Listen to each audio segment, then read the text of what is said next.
Hi, welcome to part two of our introduction to human geography. And I want to talk a little bit about mental maps. Mental maps are essentially how we perceive other places. It is the ideas that we get in our head of where places are located and characteristics about them. It doesn't mean that we really know anything about the place. It doesn't mean that we have to have been there before or that we really know anything about it. But if I throw out a name of a place, there are probably certain images that will come to mind, and you'll have some sense in your mind of where you think that is located. And one of the objectives of this class is to try to broaden that mental map, because your mental map may not necessarily be incorrect. It just may not be as full as it could possibly be, or it could be incorrect, especially when it comes to location. And the goal is to correct that through our map locations on the exams. So if I were to throw out a name like Kenya, for instance, there are probably certain things that come to mind regarding where you think that is. Maybe you might say Africa, and that's about as far as you can get, and that's fine. There may be other people that might be able to narrow that down to a specific region of Africa, or narrow it down to the point that they can not only tell you where in Africa it is, but what other countries border it. So the degree of accuracy of the mental map of where it is going to vary from person to person. Also, you're going to have ideas about the characteristics of that place. And everyone will have different things that come to mind, once again, when they think of Kenya. Now, some people may be reluctant to share their mental maps, but things that come up in class all the time when I throw out this topic, people might say things like animals because they're familiar with watching safari shows. They might say woodlands or savanna, or even marathon runners. Okay, so these are part of the mental image. Doesn't mean it's correct or incorrect. It's just these are the images that come to mind. Now, does that mean that's all that Kenya is? Of course not. We know that. But we often form our mental map around media and what we hear from other people. So, for example, living in Fresno, if I talk to people from other parts of the United States, when they hear I'm living in California, the perception is that I live on the beach and I kind of rub shoulders with celebrities every day.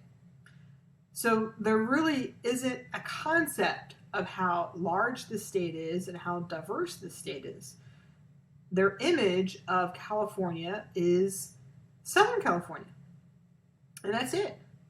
So really no concept that there's desert here, that there's mountains here, that there is snow here, all of those types of things. That's a mental map.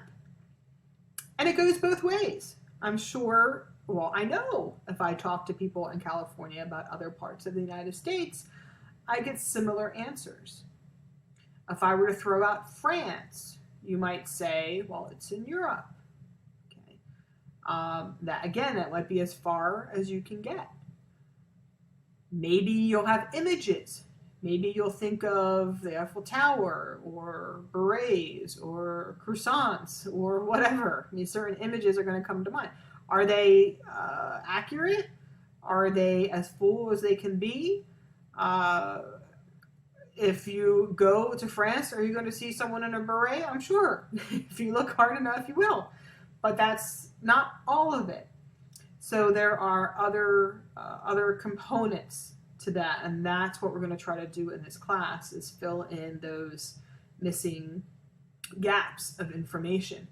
So the mental map is how we perceive other places, whether we have actually been there or not. We usually have an opinion of it. We usually have some sense of where it is. Even if you have no idea where it is, you'll probably have a sense in your mind of whether it's close or far, if you've never heard of the place, for example. And it also refers to what we think a place is like. What we think a place is in our mind, or the characteristics of that place. 5 themes of geography. We've already discussed what geography is, right? The study of spatial relations expressed as patterns and processes. But several decades ago, the National Council for Geographic Education decided that perhaps they should come up with some themes and some standards regarding geography. And these were essentially formed to make it easier for people to teach geography, particularly those that were going to teach high school geography or high school social studies. But these themes and standards soon evolved to cover geography classes at all levels. And these themes are important because they are really the cornerstone themes of the discipline. And no matter which geography class you take, it will focus on one or more of these themes. And this particular class will touch on all of these themes. So for each one of these themes, I want you to know not only what they are, okay, a working definition, but I also want you to have examples of each theme, be able to apply each theme, and I'll give you plenty of examples for each one. So the first one we're going to cover is location, which is very simple, where something is. Okay, that's a very obvious theme for geography. But within location, there are 2 types that I want you to know: absolute location and relative location. Absolute location and relative location. And depending upon what you're trying to accomplish, one's going to be much more important than the other. Absolute location is the exact point on the map. It's the exact point on the map. Another way of saying that is the geographic coordinates, okay, or the longitude or latitude. That's going to be very important for particular situations. Relative location, which is the other type of location, is where something is in relation to something else. Where something is in relation to something else. So is it next door to, down the street from, etc. And again, that type of location is going to be important depending upon what your objective is. So for example, if you're walking on campus and you wanted to find the science building and you didn't know where it was, and you asked somebody, where's the science building? Would you want them to answer you an absolute location and relative location, or relative location? You would want them to say, well, do you know where the Satellite Student Union building is? Yeah, well, it's next to that. Do you know where Peters is? Yes, well, it's across the lawn from that. Okay, so they kind of start with a landmark. Do you know where this is? And this is where this building is relative to or in relation to this building. You wouldn't want them to give you absolute location, right? You wouldn't want them to give you geographic coordinates, you know, where it's 30.52 north latitude, you know, whatever. Unless you're walking around with your own personal GPS, that's not going to be as useful. But there are going to be circumstances where absolute is useful. If it's a search and rescue, and you're trying to find someone lost in the forest, do you want to be told, try to find this person, or next to a tree? You know, that's not going to be very helpful. Or you're lost at sea, and you tell them you're near water. Okay, so there are some circumstances where absolute location is definitely what you would want, and some situations where relative will be more useful. as some situations where they might be used in conjunction with each other. Now, the second one is a little more abstract. Location is fairly straightforward. Place is a little more subjective. So I'm going to give you a working definition, but I think through the examples, you'll have a better sense of what it is. Place is essentially a location that has meaning. It's a location that has meaning. So there are some characteristics about that location that make it special. That it's not just a location anymore, but it is a place. Okay? So it's a location that has meaning.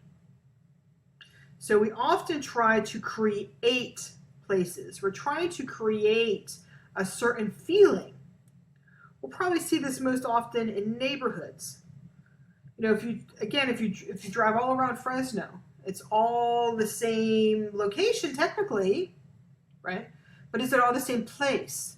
Well, of course not. Different neighborhoods will have different feelings. And an older neighborhood, say with tree-lined streets, will feel very different than, say, a gated community. They're very different types of environments, both with a different sense of place. So, for example, if you went into a new housing development to buy a house, you know, one of those newer housing developments where there's a bunch of lots and you get to pick from, 7 or 8 different styles of homes. There might be different variations of the homes, but they all kind of look alike. And what if you went in there and you said, I want to buy this lot, but I don't want any of those houses. I want to build my own house. And I want to live in a giant geodesic dome, a giant golf ball. How do you think that would go over? Probably not very well. Why? Because it would be out of place, right? They would say, wait a minute, we are trying to create something here, okay? We're trying to create a feeling, and you can't come in with your golf ball and change that. So we are always trying to create that sense of place in our buildings, in our parks, in our public spaces, in our neighborhoods. But it could be something smaller than that. It could be, say it was a big oak tree, and there was a proposal done, a wedding proposal underneath the oak tree. You know, it could be 30 years later, and the couple could drive by, you know, and the wife could look over to the husband and say, oh, honey, you know, do you remember when you proposed to me under that tree? So that tree has now become a place. Now, for everyone else, it's just a tree. Nothing special about it. But for those people that were involved in that proposal, it has meaning. So it now has a sense of place. So that's what that meaning, when you hear that term sense of place, that's what that means. There's infused meaning into that location. So place is a very subjective term, because what can be a place for one person may not be a place for another person. Or how that one person interprets a place can be very different from how another person interprets a place. One may interpret that same place in a very positive manner. One may interpret the same place in a very negative manner. So it is very subjective. But we are always trying to create places and create a sense of place. Whether, like I said, whether it be in our parks, whether it be in our public spaces, or in our buildings. So location is just where something is.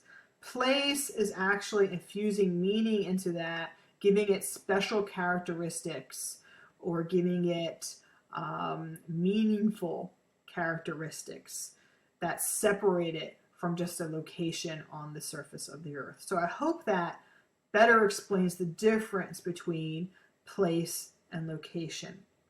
And in part 3, we will pick up with the remaining 3 themes.